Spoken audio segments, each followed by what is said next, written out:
a single computer, or even a single policy regime to be able to decipher what's going on and then to decide what we should do to enable better choices in the future.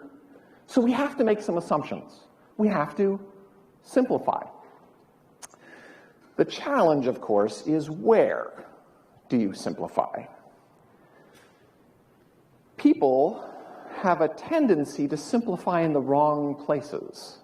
And economists, mostly being people, also have a tendency to simplify in the wrong places. You've all heard the jokes, right? The classic joke is an economist, a chemist, and a physicist are all stranded on a deserted island, and all they have are the canned foods salvaged from their wreck.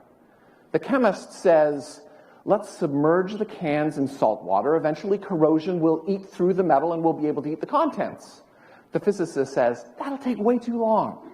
Instead, let's launch the cans in the air with sufficient force so that when they come down from the apogee of their trajectory, they'll land on the beach, smash open, and we can get at the contents. The economist says, you're both missing the easy answer.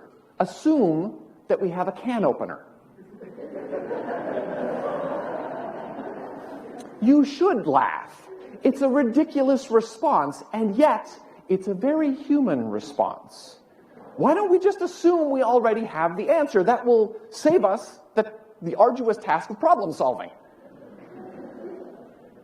This, indeed, is the fundamental challenge of simplicity. How do we make the right assumptions so that we can see the situation clearly and not just simplistically? How do we assume simplicity wisely as opposed to foolishly? This is exactly the task that faces every innovator, every entrepreneur. When they come to my class on innovation, the first thing I tell them is, forget about changing the world. For now, just understand it. Try to describe it as richly, as fully as you can. The world is an incredibly complicated tapestry. If you try to pull out one string and say, this will do it, the whole tapestry comes apart. So instead, first understand and then try to improve. But where do we start? First, you have to understand the physical environment, the social environment, the preferences of the people involved. If you don't understand those, you'll definitely come up with a non-solution.